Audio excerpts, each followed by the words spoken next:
Assalamualaikum warahmatullahi wabarakatuh. Waalaikumsalam. A'udzubillah, bismillah, alhamdulillah. Assalatu wassalamu ala rasulillah Sayyidina wa maulana Muhammad ibn Abdullah. Wala hawla wala quwwata illa billah.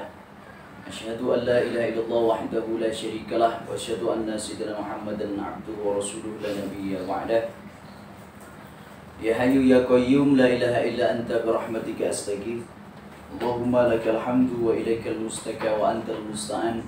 Wa nasta'inuka ala fasadil fina wa nas'aluka salaha amrina kullih wa la hawla wa la quwwata illa billahil aliyyil azim.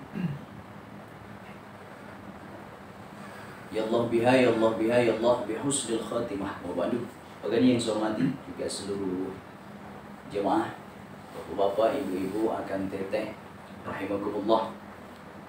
Alhamdulillah kita bisa berjumpa dalam acara kajian ini. Mudah-mudahan setiap langkah kita menuju tempat ini menjadi penggugur bagi dosa-dosa kita, menjadi penyebab diangkat derajat kita di sisi Allah, dan menjadi penyebab berkumpul kita di surganya Allah.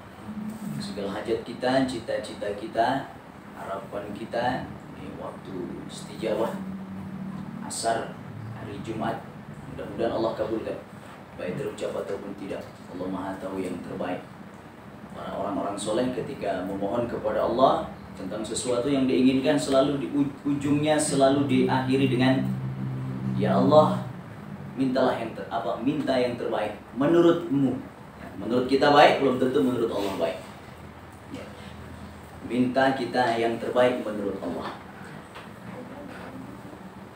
Pada kesempatan ini insyaallah kajian kita tentang the power of birrul walidain. Nah, jadi kekuatan super dari berbuat baik kepada orang tua.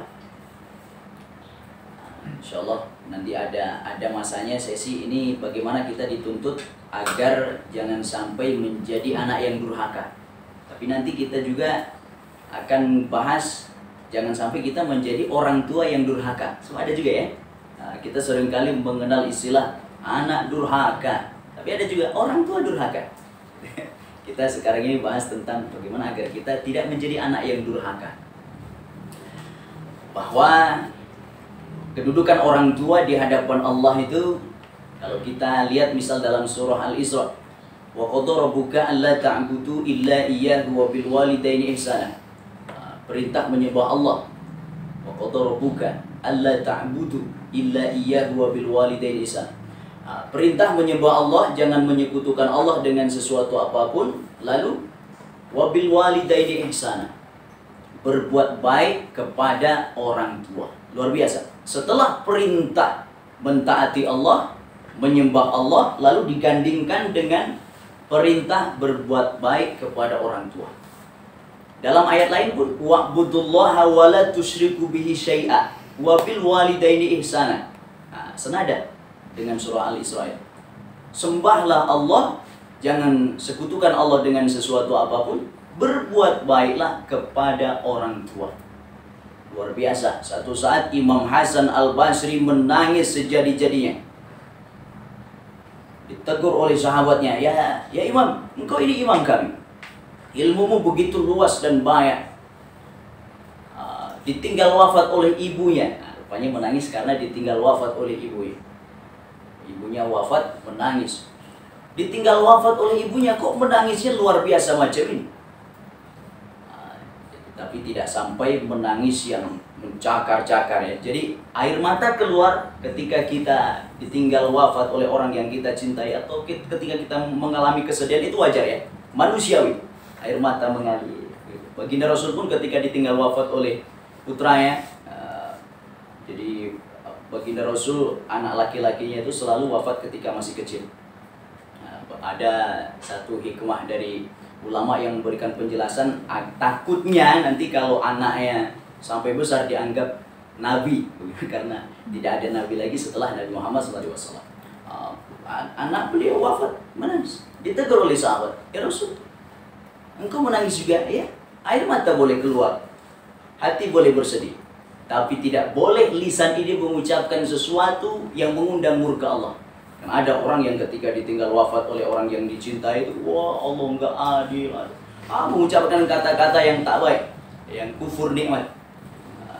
Semua sudah ditentukan oleh Allah, dan semua yang ada di dunia ini pasti berpisah. Kembali ke Imam Hasan Al-Basri tadi. Beliau menangis ditinggal wafat oleh ibunya.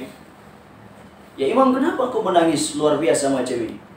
Air matanya sampai keluar begitu banyak. Hai sahabatku, aku menangis itu bukan karena ibuku wafat. Lalu, karena aku kehilangan pintu surga. Ibu wafat itu tanda kehilangan pintu surga. Ketika ibuku masih ada, surga terasa dekat. Aku urus dia, aku suapi dia, gitu. Aku penuhi segala kebutuhan dia. Nah, itu bisa menjadi jalan tercepat saya masuk surga. Bahkan para orang-orang soleh terdahulu, ada salah satu doa yang nyeleneh begitu. Ya Allah, wafatkanlah aku lebih dulu daripada orang tuaku. Jadi luar biasa ya, doanya sampai macam itu. Saking inginnya puas mengurus orang tua begitu ya. Jadi agar dia dulu yang wafat sebelum orang tuanya, gitu ya. Karena ketika orang tua wafat terlebih dahulu, jadi dia merasa kehilangan pintu surga, tercepat jalan menuju surga.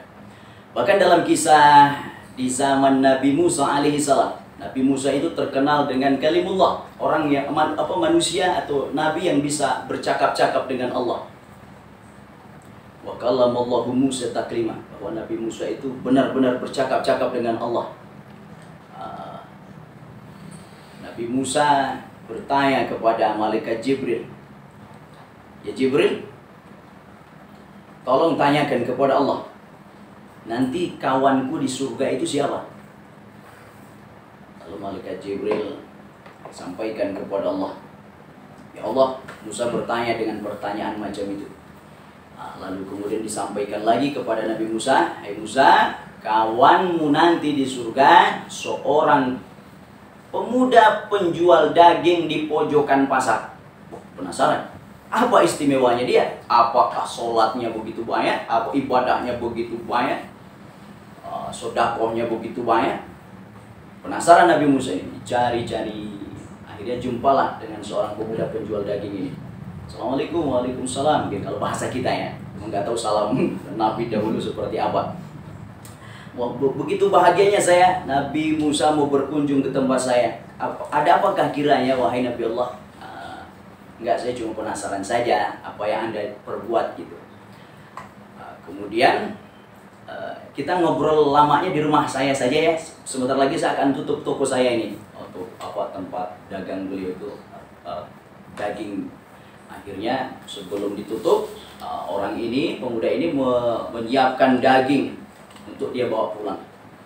Sampai di rumah, pemuda ini disambut oleh orang yang sudah tua renta, yaitu ibunya. Sudah tua renta, disambut, dipeluknya ibunya ini. Wahai Nabi Allah, mohon tunggu sebentar ya, gitu ya. Saya akan ke dapur dulu. Dia olah dulu daging itu, udah masak, karena barangkali ibunya sudah lama menunggu kelaparan. Yang mengurus ibunya adalah dia, begitu ya.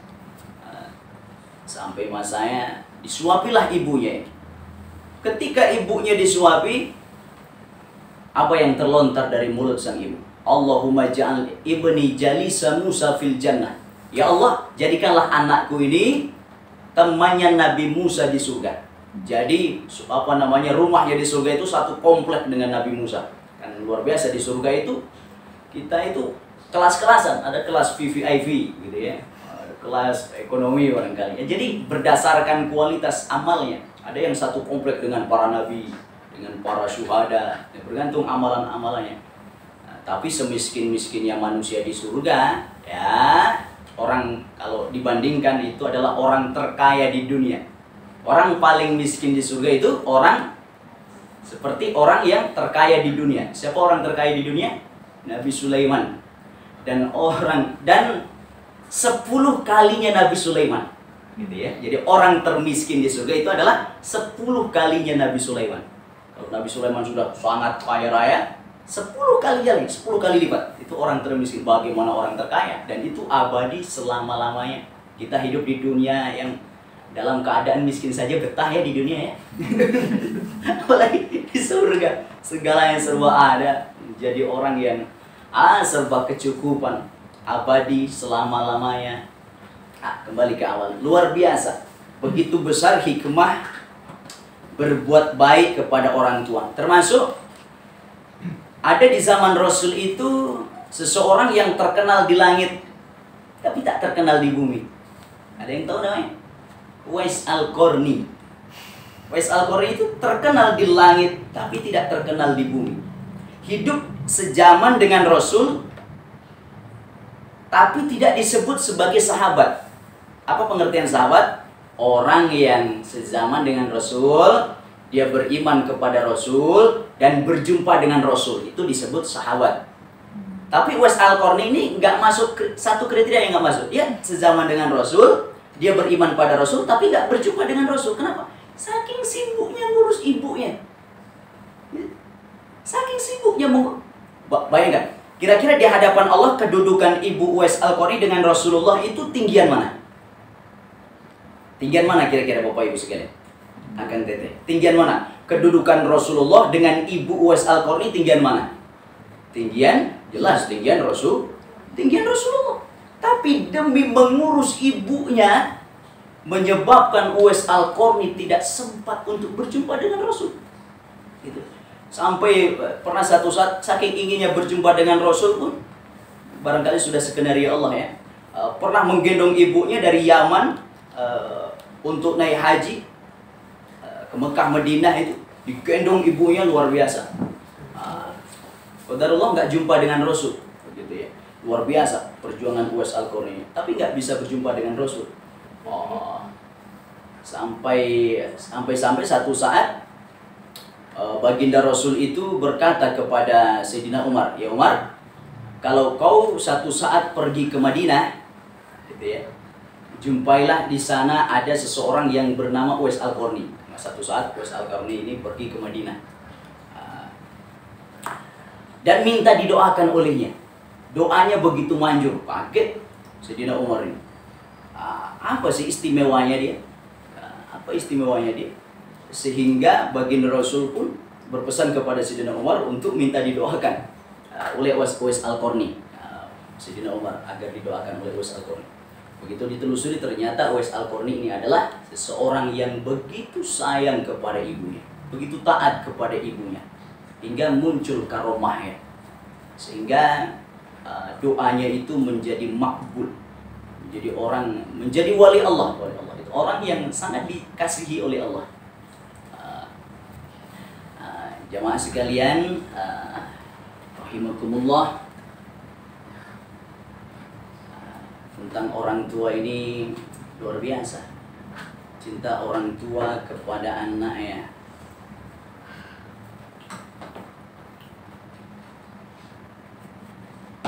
Ya, barangkali ada yang sampai perjuangan.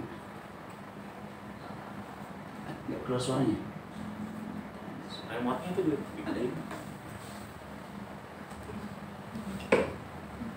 Sebelah satu lagi.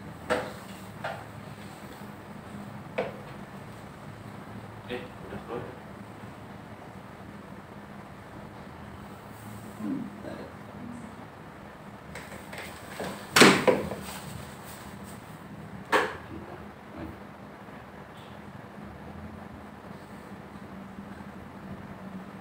Sementara nggak pakai suara dulu kan? Oh iya.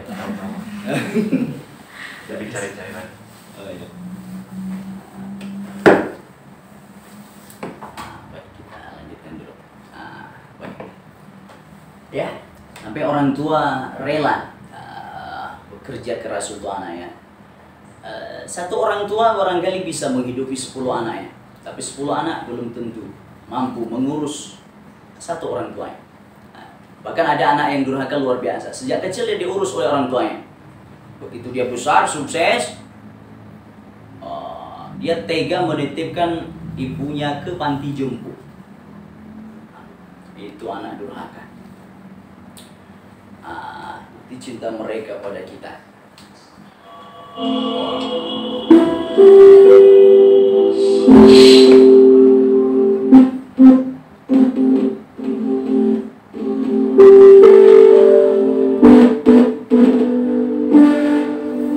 Ketika kita kecil dulu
Selanjutnya, bagaimana cara kita berbuat baik kepada orang tua kita?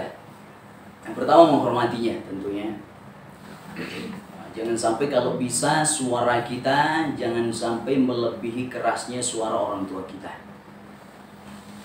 Mematuhinya dalam hal-hal yang tidak bertentangan dengan syariat.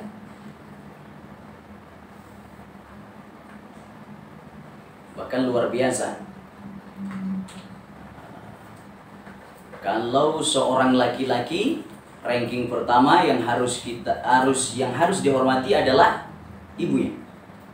Seorang wanita kalau dia sudah bersuami harus dihormati, patuhi suaminya. Adalah suami. Jadi kita harus tahu. Tapi dalam artian kita diajarkan bagaimana menjadi seorang suami, walaupun kita wajib dihormati ranking pertama oleh istri kita, tapi kita harus memberikan pengajaran pada istri kita agar dia menjadi orang yang hormat juga kepada orang tuanya. Jangan sampai karena dia sudah menjadi istri kita, lalu akhirnya dia menjadi anak yang jauh dengan orang tuanya. Jangan sampai. Jadi saling memberikan motivasi bagaimana walaupun sudah bersuami, sudah beristri, tetap kita pelihara hubungan baik dengan orang tua kita. Bahkan luar biasa, saya terharu ya, satu saat mau ngirim ke orang tua, punya uang sekian misalnya, bagaimana kalau kirimnya sekian? Jangan, tambahin lagi, kata istri. Terharu saya coba nyoba padahal tambahin lagi. Jadi begitu pun saya ketika sang istri ini memberikan dukungan saya untuk menghormati orang tua saya pun saling kita. Bagaimana agar istri saya pun tetap sayang kepada orang tuanya. Ketika saya dapat rezeki, kita sama-sama kasih bapak mertua. Sebenarnya mertua dan orang tua itu adalah istilah saya. Tapi dua-duanya sama juga orang tua kita. Karena nggak ada mantan mertua, itu tak ada. Tetap kalau kita pakai mazhab Asy-Syafi'i itu bersentuhan tak batal dengan mertua. Walaupun seandainya kita sudah bercerai. Jadi mantan mertua tak ada. Karena dia selamanya ada menjadi orang tua kita. Itu hanya istilah mertua dan orang tua itu. Mengurus orang tua jika mereka lanjut usia. Ini di Cina ini. Banyaknya non-muslim. Tapi mereka tak ragu, tak malu menggendong ibunya depan umum. Orang tua bawa hoki kata mereka. Bawa hoki. Mereka nggak kenal berkah. Yang mereka kenal hoki. Hoki, orang tua bawa hoki. Mendoakannya. Bahkan termasuk kategori orang yang rugi. Ada 10 orang yang rugi saya temukan dalam kitab Tanbihul Ghafilin itu. Salah satu diantaranya adalah orang yang ketika berdoa dia lupa mendoakan orang tuanya. Lupa mendoakan orang tuanya. Maka kita dawamkan, walaupun kita sudah besar, tetap doa yang waktu kita kecil hafal kita dawamkan. Mana? Allahumma gfirli dunubi wali walidayya warhamhuma kama rabbayani shaghira. Tambahin wali jami'il muslimina wal muslimat wal mu'minina wal mu'minat al ahya'i minhum wal amwat. Termasuk orang yang rugi adalah orang yang selesai sholat dia lupa mendoakan orang tuanya, lupa mendoakan kaum muslimin muslimat sekalian. Itu rugi. Kenapa? Karena pahalanya begitu besar. Nah, ini jangankan mendoakan orang lain kita, doakan diri sendiri kadang pelit habis sholat. Assalamualaikum, waalaikum. Orang lain mah zikirnya apa? Allahumma antas salam. Ini Allahumma lantas jalan. Lantas jalan ya. Nah, pelit berdoa. Nah, jangan sering mencoba. Manfaat berbuat baik kepada orang tua. Manfaat berbuat baik kepada orang tua. Yang pertama dihitung sebagai jihad. Biar matikan saja suaranya. Ini udah tak ada suara di sini. Gitu aja.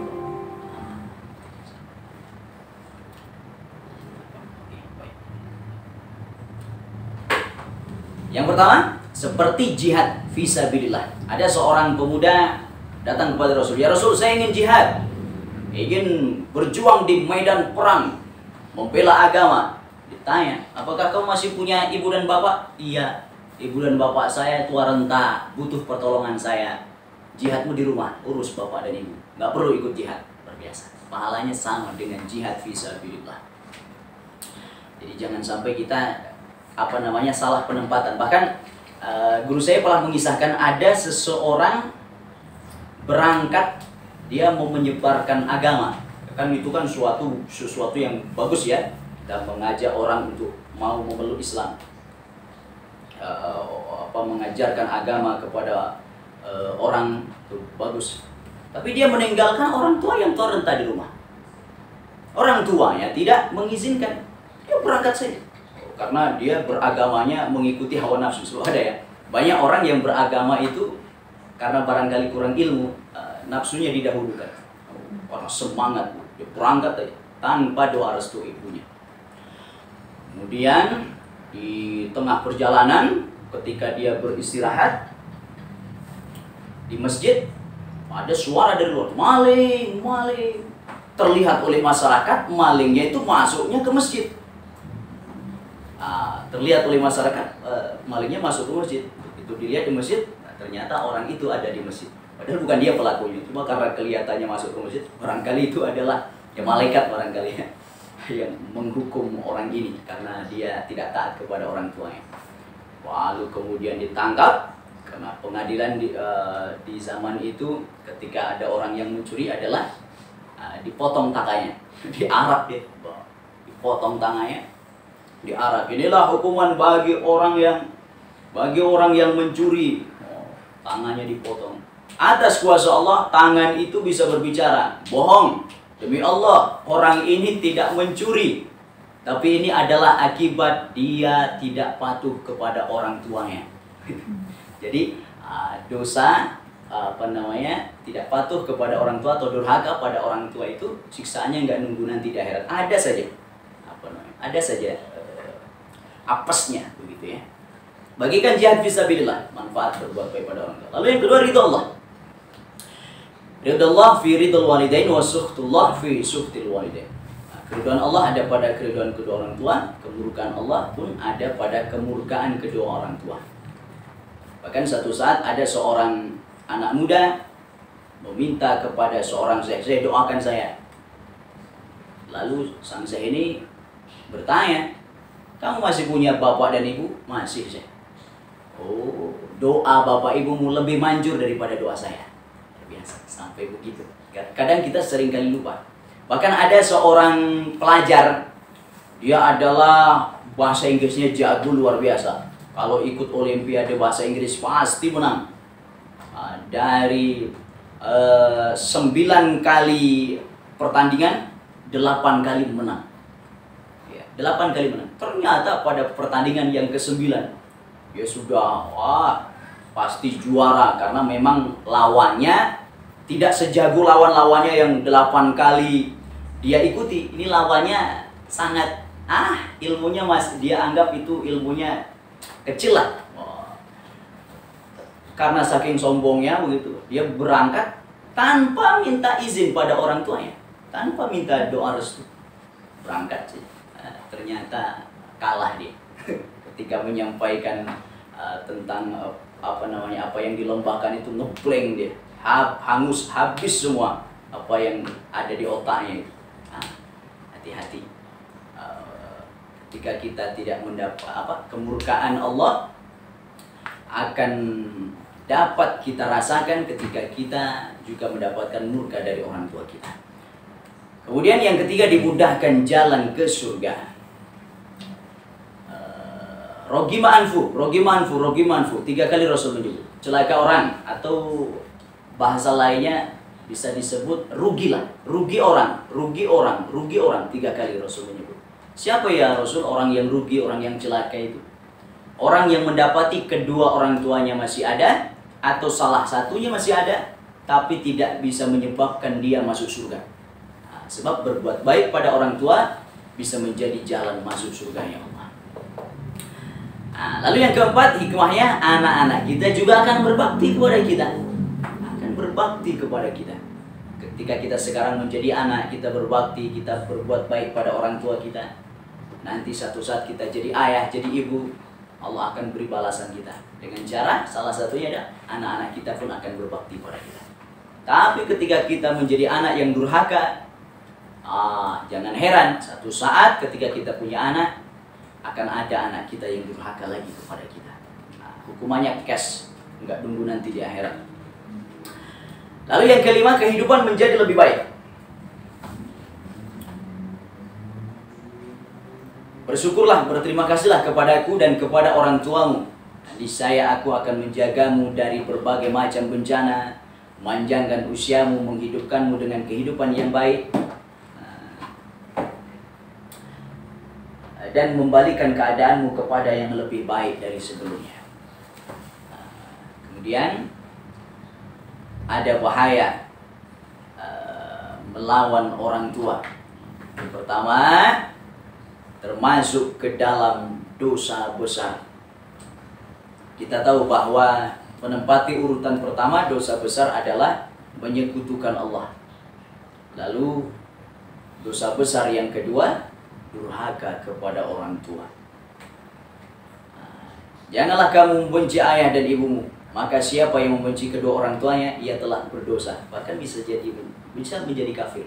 Ada satu saat seorang anak, karena dia melakukan kesalahan, akhirnya dimarahi oleh orang tuanya. Ya barangkali usianya 10 tahun, 12 tahun lah. Dia pergi dari rumah, minggat dari rumah. Di tengah perjalanan dia lapar. Dia singgah di satu tempat. Ternyata sang pemilik tempat itu baik hati. Nah, sepertinya kau kelaparan. Iya. Akhirnya dikasih makan. Kamu dari mana? Saya pergi karena ada masalah dengan orang tua saya. Gitu ya. Ibu, terima kasih sekali ya. Anda telah memberi saya makan. Hai nak, harusnya kau lebih terima kasih pada ibumu. Diingatkan oleh sejak kecil kau dikasih makan oleh ibumu, harusnya kau lebih terima kasih. Saya baru sekali, kau sudah sampai menangis, terharu, dikasih makan baru sekali oleh saya. Ibumu, sejak kau dalam kandungan, kau dibawa kemana-mana begitu lahir, maka segera pulanglah. Ibumu nunggu engkau, pulang. Gitu. Luar biasa. Barang siapa membenci orang tuanya, itu termasuk pada bagian daripada dosa besar. Hai Musa, sesungguhnya satu kata dari orang yang durhaka terhadap orang tuanya, dosanya sama banyaknya dengan pasir yang ada di lautan.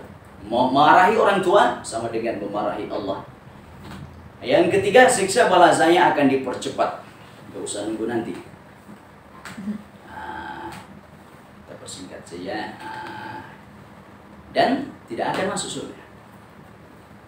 Tidak akan masuk surga anak yang durhaka dengan orang tuanya. Bahkan ini kisah masyhur sekali. Alqamah, ahli ibadah, ibadahnya selalu berjamaah dengan Rasul, sholatnya sahabat Rasul, tapi ujung hidupnya tidak bisa mengucapkan kalimat tauhid, tidak bisa bersyahadat. Ternyata dia pernah menyakiti ibunya. Baru kemudian ketika ibunya memaafkan, barulah dia bisa berucap syahadat, lepas nyawanya dengan mudah. Jangan menghina orang tua. Apa menghina orang tua itu? Kita kan nggak mungkin ya langsung menghina orang tua kita. Kita menghina orang tua kawan kita. Kalau bahasa anak sekarang apa? Pak hina-hina kolot. Mane, bapak mane tukang tahu sih ya, bisa. Bapak mane kongo tukang oncom bisa. Bapak hina-hina kolot. Akhirnya kawan kita menghina orang. Itulah namanya menghina orang tua. Gitu ya. Hati-hati. Gitu ya. Maka kita tanamkan kepada anak-anak kita. Jangan sampai macam itu. Oke, akan sangat kecewa jika kita mengharap orang tua yang sempurna. Tak ada manusia yang sempurna, ada saja kurangnya. Tetapi akan sangat bahagia jika kita mampu menjadi bagian yang menutupi kekurangan orang tua kita.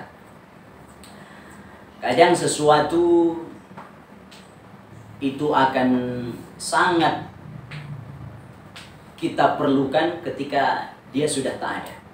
Kita akan sangat merasa bahagia punya orang tua itu kadang-kadang itu kalau mereka sudah tak ada. Kita merasa bahagia punya gigi kadang-kadang itu dirasakan ketika kita sedang sakit gigi. Ketika kita sedang sakit, betapa manfaatnya gigi. Begitupun luar biasa. Saya ketika ayah wafat luar biasa. Ketika pulang ke Lampung itu, apa obat rindu saya dengan ayah saya? Tempat duduk ini. Saya duduk di tempat duduk dia. Duduk di sini, saya cari bajunya, saya cium. Luar biasa. Dulu waktu masih ada, barangkali tak sampai macam itu. Tapi itu akan sangat kita rasakan ya, ketika orang tua sudah tak ada itu. Kadang kita bisa memeluknya ketika mereka sudah tak ada, ya. Apalagi yang bisa mengobati rindu selain kita panjatkan doa untuk orang tua kita. Ini ada ya, bapaknya sekedar tukang beca, tapi anaknya berprestasi sampai dipanggil ke istana presiden zaman Pak SBY.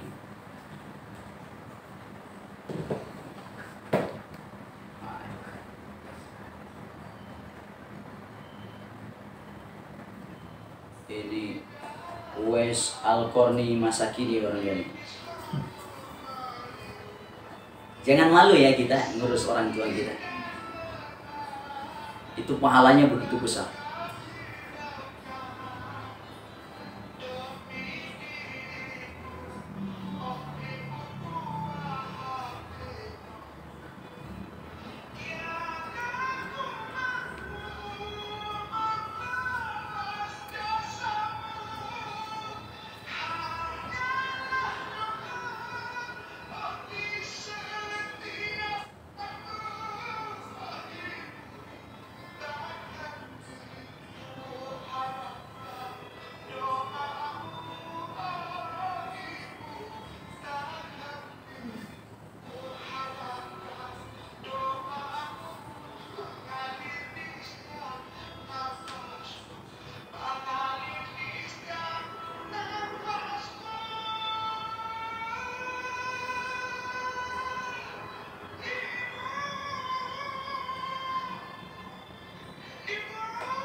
Ini waktu saya alhamdulillah jadi perwakilan wisudawan waktu dulu ya. Padahal saya bukan yang dapat nilai terbaik. Ada yang lebih tinggi dari saya. Tapi barangkali doa orang tua. Jadi saya ditunjuk oleh dekan untuk mewakili pidato di hadapan para wisudawan, para dosen. Disaksikan oleh orang tua saya jauh-jauh dari Lampung, jadi merasa ada obat gitu ya. Orang tua jauh-jauh dari Lampung menyaksikan anaknya wisuda, ternyata anaknya pidato di hadapan umum. Ada, alhamdulillah. Ini berkat orang tua, doa orang tua. Hadirin yang insya Allah dimuliakan Allah, saya ingin menyampaikan sebuah cerita tentang seorang teman. Ia adalah seorang pengusaha yang begitu sukses. Karyawannya banyak, dan hampir setiap tahun dia mengumrohkan para karyawannya. Bahkan hampir setiap tahun dia berangkat haji. Saya katakan padanya, luar biasa ibadahmu. Dia bilang, saya mau masuk surga. Saya tersenyum, dan tidak lama kemudian teleponnya berdering. Tapi dia tidak mengangkatnya. Berbunyi lagi dan lagi, tapi tetap tidak pernah diangkatnya. Saya bilang, angkat. Dia bilang, gak usah, biar saja. Ganggu. Tidak lama kemudian handphone itu kembali berbunyi.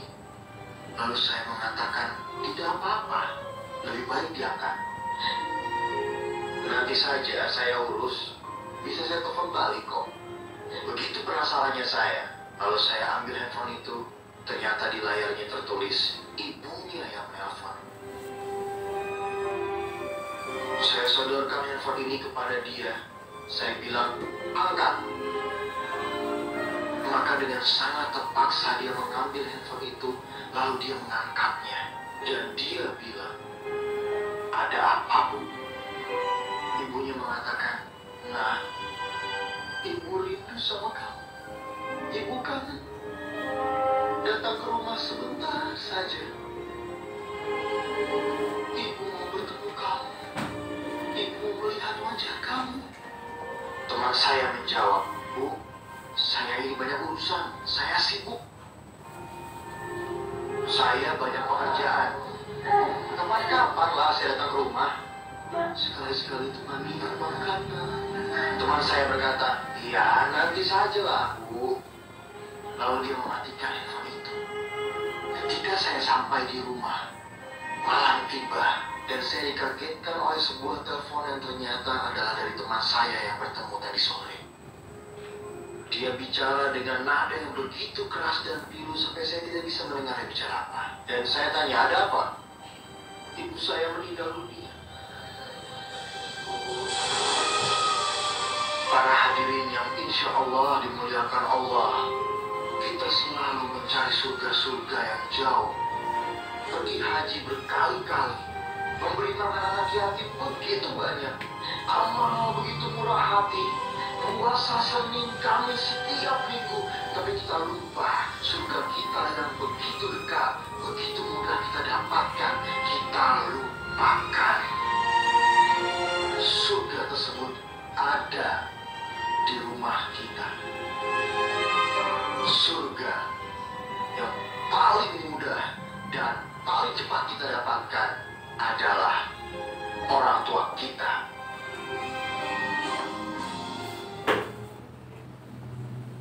Ya, alhamdulillahirrahmanirrahim. Mudah-mudahan kita masuk ke dalam kategori anak-anak yang dicap oleh Allah sebagai anak yang berbakti, mendapat ridho daripada Allah dan orang tua kita. Dan mudah-mudahan kita pun punya anak yang berbakti pada kita. Amin ya rabbal alamin. Baik, itu saja kajian kita tentang birrul walidain.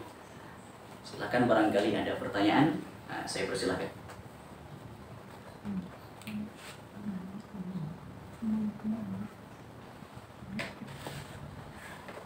Ada? Ada? Assalamualaikum. Ada. Di luar studio tak ada ya? Studio. Assalamualaikum.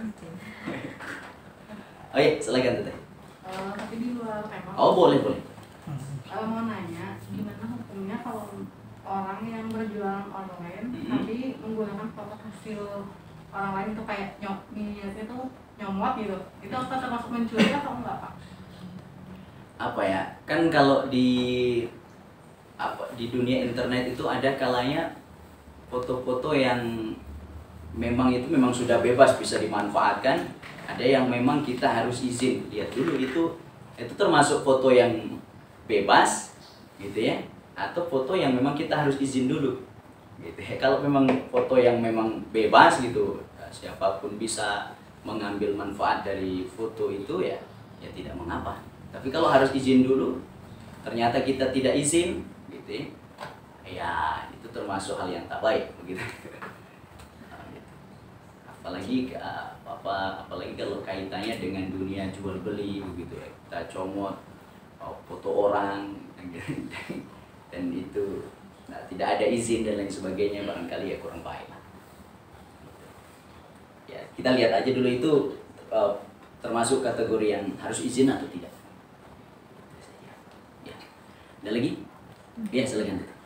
Ini Pak Ustadz, kalau perempuan kan kalau rambut panjang gitu ya suka rontok ya misalkan. Nah saya tuh pernah baca kalau rambut yang rontok itu yang udah jatuh itu termasuk masih tetap aurat termasuknya. Nah baiknya kalau misalkan ada rambut rontok itu apakah dibuang misalnya biar nggak kelihatan orang atau gimana? Karena itu termasuk aurat yang saya baca. Oh iya, rambut ya kita kondisikan saja ya, kita buang. Ya itu termasuk sampah ya, sudah termasuk sampah ya, kita buang. Jadi udah apa namanya, yang penting ya dibuang saja. Jadi jangan sampai kelihatan oleh laki-laki yang non mahram ya, dibuang ya. Jadi bebas, tidak apa namanya, ketika kita mau buang di mana,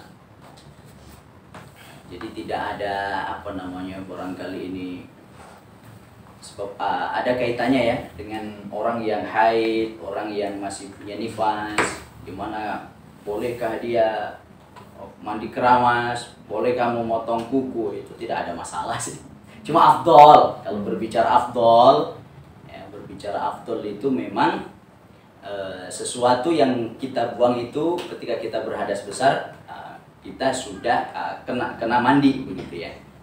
Kalau berbicara afdol, tapi kalau masa biasa macam kita ini, kita punya haid, kita nifas, lalu kita pengen mandi, lalu rambutnya rontok, ya tidak apa-apa sih. Sebab ada di kampung kita kan, kalau kita lagi haid nggak boleh potong rambut, gitu ya. Kemudian rambutnya disimpan aja. Ya itu apa namanya, barangkali berlebihan lah dalam memahami fikihnya. Ya, tidak apa, cuma kalau berbicara afdol gitu. Bicara afdol kalau kita mau potong rambut memang ya nanti kalau sudah suci. Jadi tidak apa-apa, jadi rambutnya dibuang saja, jadi enggak apa. Ya, ada lagi yang lain?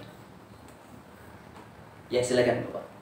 Pak Ustadz mau nanya, saya telah waktu itu kan makmum di masjid Longkren tuh lah, itu tuh sampai imamnya menangis itu teh, atau di dalam artinya apa sih sebenarnya kok sampai imam bisa menangis gitu?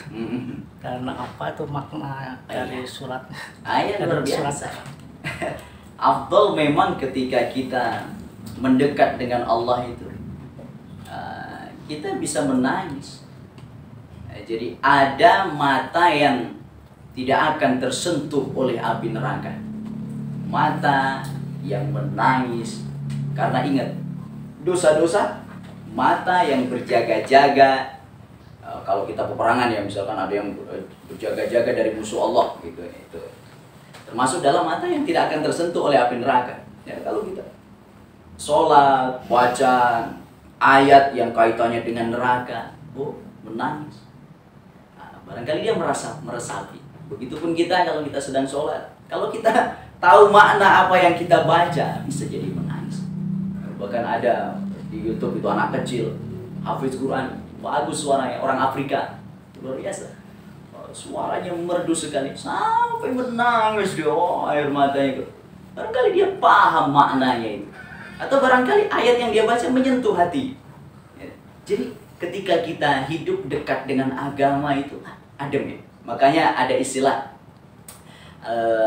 makanan rohani itu adalah kita baca Quran. Itu makanan jasmani berapa kali kita? Sehari berapa kali? 3 kali. Apalagi kalau golongan RW 0 genap.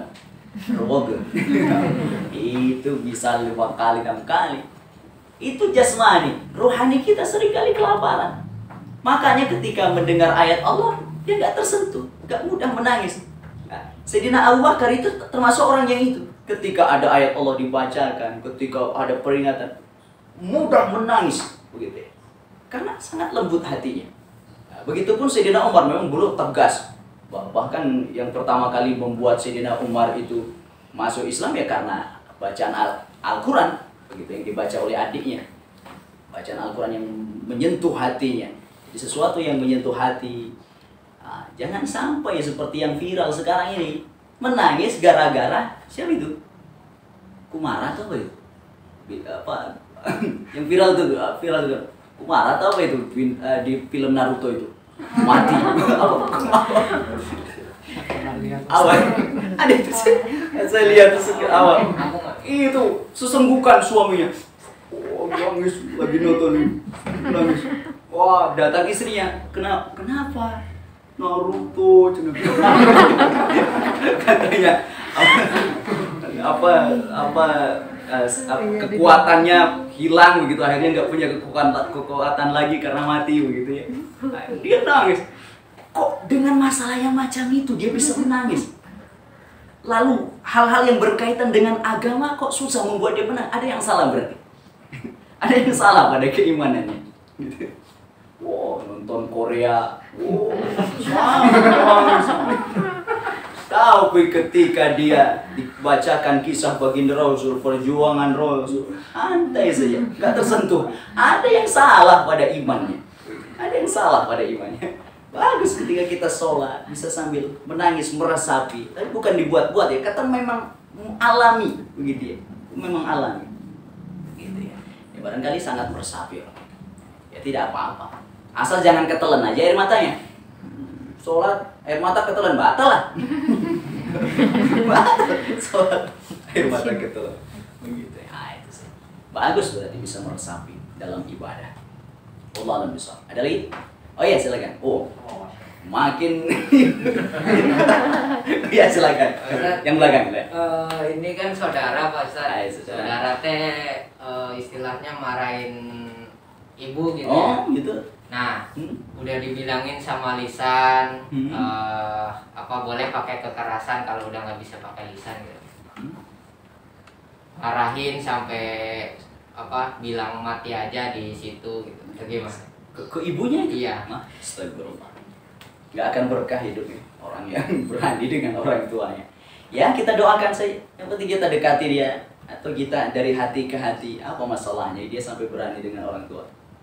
Oh, kalau memang kan biasa orang tua itu ya barangkali pulang lagi ke kanak-kanakan yang menjengkelkan dan lain sebagainya. Itu ujian untuk kita. Maka orang tua seperti Quran laku, dibaca, tak terbaca, dibuang, berdosa. Ya sudah, apa yang kita perbuat? Diam saja. Gitu ya. Diam saja. Yang penting jangan sampai kita mengeluarkan suara yang tinggi terhadap orang tua kita.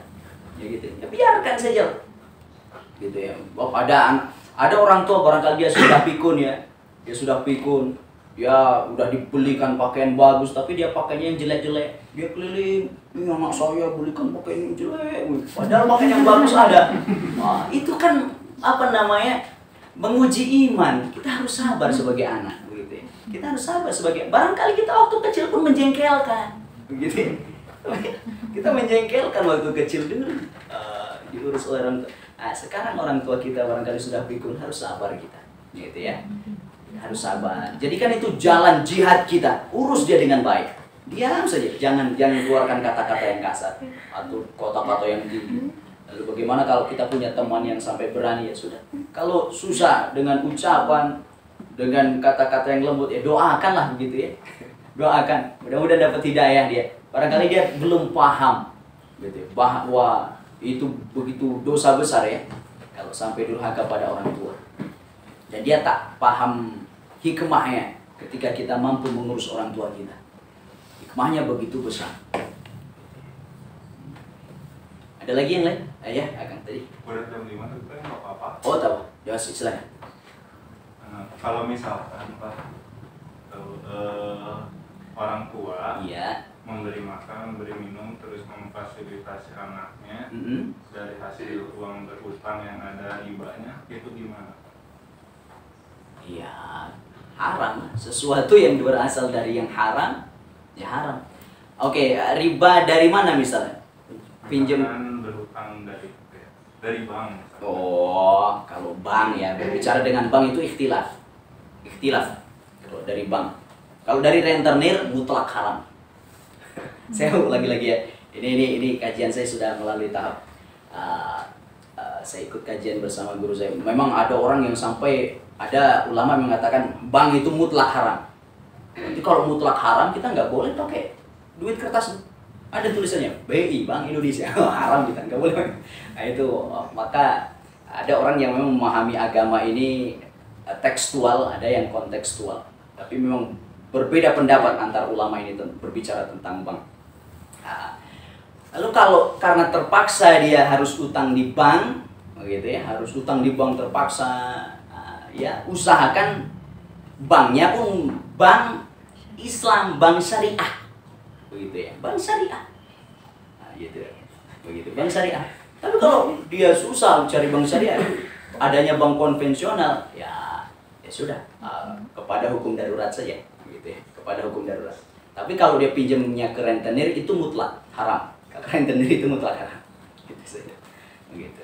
Tapi sebisa mungkin ya jangan sampailah kita pinjam ke ke bank konvensional, apalagi ke rentenir. Ya sebisa mungkin. Tapi kalau memang karena terpaksa ke bank, ya sudah kita ambil hukum yang pertengahan saja. Diperbolehkan asal jangan sampai telat. Kalau telat didenda, nah itulah jatuh ribanya ditelat itu karena denda itu. Itu ada ulama yang mengatakan macam itu. Ini bukan pendapat saya ambil dari pendapat ulama yang memang sudah memahami tentang hal ini. Memang berbeda pendapat. Kalau riba mutlak haram riba ya. Cuma masalah bank, itu ulama berbeda pendapat karena memang bank belum ada di zaman Rasul. Wallahu a'lam. Cukup saya rasa, itulah saja. Mohon maaf atas segala kekurangan. Terima kasih atas segala perhatian. Kepada Allah menampuni ihdinas shiratal mustaqim. Subhanakallahumma wa bihamdika asyhadu an la ilaha illa anta astaghfiruka wa atubu ilaik. Assalamualaikum warahmatullahi wabarakatuh.